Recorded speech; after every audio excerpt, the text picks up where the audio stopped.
Lomé, la capitale togolaise, a accueilli les 19 et 20 juillet 2022 l'atelier de restitution des résultats de l'évaluation des acquis scolaires dans les écoles bilingues à travers l'initiative École et langue nationale en Afrique, ELAN, un programme porté par l'Institut de la francophonie pour l'éducation et la formation IFEF. Sont concernés par cette évaluation réalisée par le programme d'analyse des systèmes éducatifs de la Confémène PASEC, la Côte d'Ivoire, la Guinée et le Togo. La cérémonie d'ouverture de cet atelier de 2 jours qui s'est tenue à l'hôtel du 2 février à Lomé a été présidée par le ministre délégué auprès du ministre des Enseignements primaires, secondaires, techniques et de l'artisanat du Togo, Eke Kokou Odin, représentant son ministre de tutelle. Il a salué cette activité co-organisée par l'Organisation internationale de la francophonie OIF, la conférence des ministres de l'éducation, de la francophonie confémène et le Bureau international d'éducation de l'UNESCO, UNESCO BIE, en vue de promouvoir l'utilisation des langues nationales à l'école pour l'amélioration des apprentissages.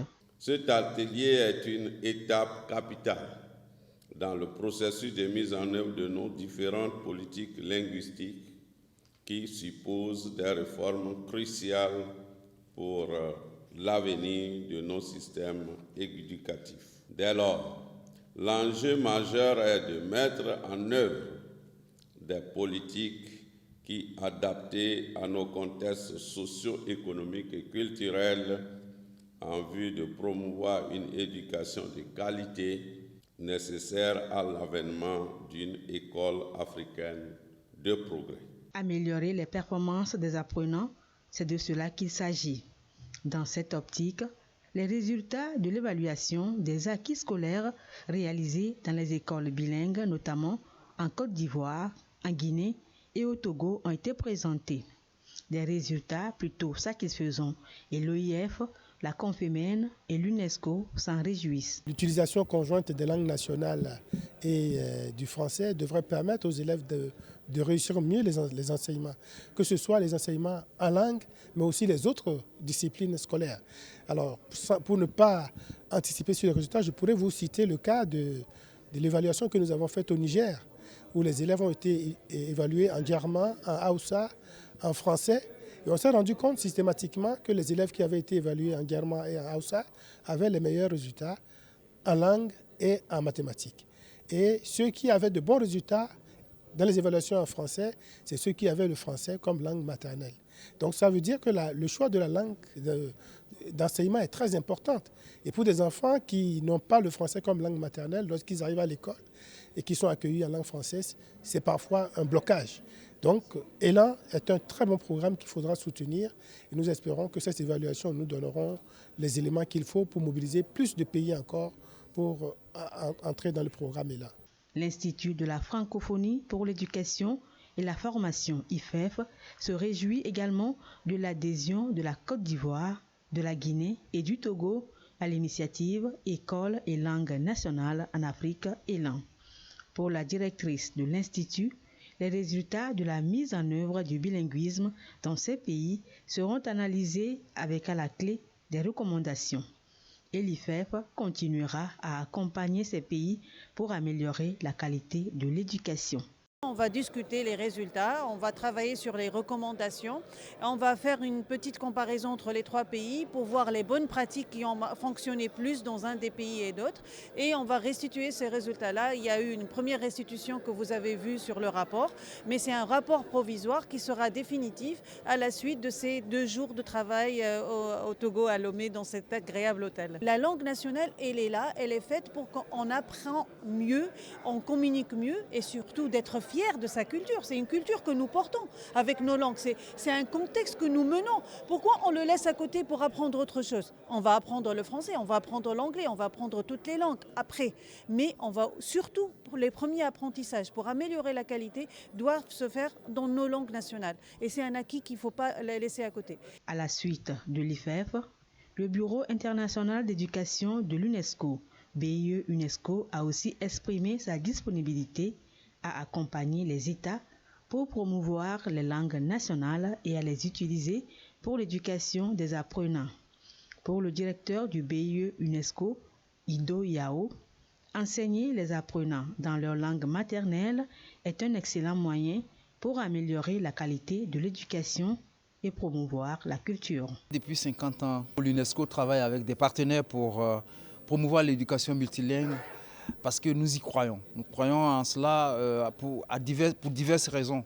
D'abord parce que toutes les expériences menées de par le monde, par l'UNESCO, en collaboration avec des partenaires comme l'OIF, la Confemène, toutes ces expériences ont convergé vers le même résultat. C'est un des meilleurs moyens pour améliorer la qualité de l'éducation. Mais nous, à l'UNESCO, outre les aspects pédagogiques et cognitifs, les avantages que ça procure, il y a toute la dimension culturelle. Vous savez, la langue, c'est le meilleur support de toute culture. Quand vous mettez la langue à côté, vous mettez la culture à côté. Et donc, l'UNESCO, nous sommes convaincus que l'éducation multilingue est celle qu'il faut pour plusieurs raisons. Et aussi, un autre avantage, je le disais également, c'est simplement une question d'équité et de justice. Vous savez, les enfants qui sont en ville, ils parlent français, donc le premier jour de l'école, de la rentrée, ils ne sont pas perdus. Mais ceux qui sont au village, qui ne parlent que leur langue maternelle, le 1er octobre, tous ces enfants se retrouvent devant un maître qui leur parle français. Alors les enfants en ville sont avantagés. Et donc les enfants ne partent pas avec les mêmes chances et nous pensons que c'est de l'inéquité, alors que nous devons promouvoir l'équité et le droit à l'éducation doit être le même pour tous les enfants. Nous avons aujourd'hui tout ce qu'il faut pour une politique réussie. En termes d'action à prendre et des écueils à éviter, qu'est-ce qu'il faut faire pour que ça marche? L'UNESCO, nous avons documenté tout cela et nous mettons cela à la disposition des pays. Et également, nous mettons nos experts à la disposition des pays pour les accompagner dans l'élaboration des politiques éducatives qui intègrent la dimension langue comme composante pour améliorer la qualité de l'éducation. La rencontre de Lomé est une étape pour aider les pays à mieux orienter leur politique éducative vers l'approche bilingue. La Guinée, représentée ici par Julien Bongonou, secrétaire général et représentant du ministre de l'Enseignement préuniversitaire et de l'Alphabétisation, s'en félicite. La Côte d'Ivoire est représentée par Noël Kona Kwasi, correspondant national auprès de la Confemène. Il a, au nom du ministre de l'Éducation nationale et de l'Alphabétisation de la Côte d'Ivoire, exprimé sa gratitude à l'OIF et à la Confemène pour cette initiative fort louable. On retient des 2 jours de travaux que le bilinguisme est bien en expérimentation dans ces 3 pays. Ainsi donc, le Diola en Côte d'Ivoire, le Soso en Guinée, l'Evé et le Kabye au Togo sont utilisés dans les premiers apprentissages, ce qui contribue à obtenir de bons résultats chez les apprenants en lecture, écriture et mathématiques. Lorsqu'on compare les évaluations des écoles bilingues avec les évaluations classiques, on se rend compte que de façon globale, que ce soit en lecture, écriture ou en mathématiques, le nombre d'élèves qui dépassent le seuil minimum attendu est plus important. Donc la question linguistique, c'est une question essentielle. Comprendre les questions qui sont formulées par les enseignants, c'est très important pour que les élèves répondent. Et cela est particulièrement mis en évidence dans les résultats de mathématiques. Dans les évaluations classiques, les élèves réussissent mieux dans les lettres que dans les mathématiques. Or là, on se rend compte que les élèves réussissent mieux en mathématiques. C'est-à-dire que les questions étant formulées dans leur langue maternelle, ils comprennent mieux et ils traitent mieux le sujet. Donc ça, c'est d'abord quelque chose de très important qu'il faut qu'on puisse noter. Donc cela suppose que l'ensemble des 3 pays, mais pas seulement ces 3 pays, puisque c'est une expérience que nous allons généraliser aux autres États et gouvernements. La rencontre de Lomé a accouché des recommandations à l'endroit de ces 3 pays. L'ensemble des 3 pays doit penser une réforme globale de l'éducation qui donne une place importante au bilinguisme, c'est-à-dire que les langues nationales doivent trouver leur place dans le système éducatif, dans le système scolaire, à côté de la langue française, qui est la langue vraiment qui nous unit tous en tant que pays francophone. Donc c'est un enseignement bilingue qu'il faut mettre en place et cela est très important. Donc il faut noter également qu'il n'y a pas de réforme, c'est une adhésion de l'ensemble des acteurs. Ce n'est pas nous, les ministres et les cadres qui sont réunis ici qui devront penser la réforme. Il faut sensibiliser l'ensemble des populations. Donc mettre en place un dispositif de production d'informations pertinentes, de résultats pertinents pour montrer justement aux populations, aux parents que les langues nationales ont effectivement leur place comme langue de notre culture d'abord, mais aussi comme langue pour transmettre la culture. Et vous savez que la culture, ce n'est pas seulement le folklore, les traditions, c'est aussi la science, c'est aussi les lettres, c'est aussi les cultures professionnelles, etc. Donc nos langues doivent trouver leur place dans nos systèmes éducatifs. Et je crois que de façon globale, c'est autour de ce grand principe que le reste va se construire. Donc si on est d'accord avec ce principe, il faut mieux financer la question des langues dans le système éducatif, mieux financer la formation des enseignants pour qu'ils soient des enseignants bilingues, mieux financer la réforme des curricula pour qu'on y intègre tous les éléments qui renvoient à nos langues nationales et au-delà au savoir endogène de nos pays.